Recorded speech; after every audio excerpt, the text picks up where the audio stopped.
Ta-rekomenda al City Health Officer Dr. Rodalyn Agbulos para deklaraya acute gastroenteritis outbreak na syudad de Zamboanga por causa con el caso de diarrhea. Durante el press conference na City Hall este día, reporta si Agbulos que desde el fin del mes de marzo hasta abril este año, y alcanzaya na total de 1,000 el caso de diarrhea y registran oficina de salud. Tiene también según Kenya muri por causa con este. Por causa con este, tamira según él que tiempo ya para declarar outbreak de gastroenteritis na syudad. Usually when you compute for an outbreak in a certain locality, you have to base the number of admissions 5 years back.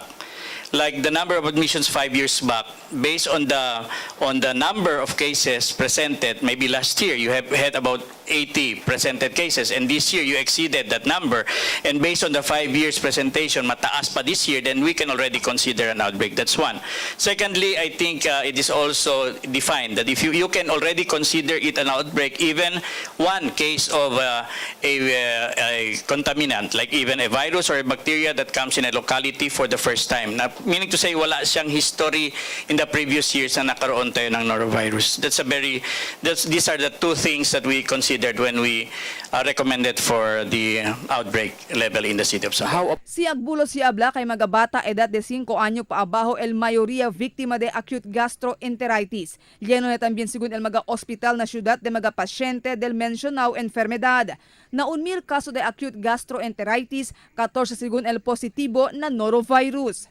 Gastroenteritis actually is already the after effect of any bacterial or viral infection.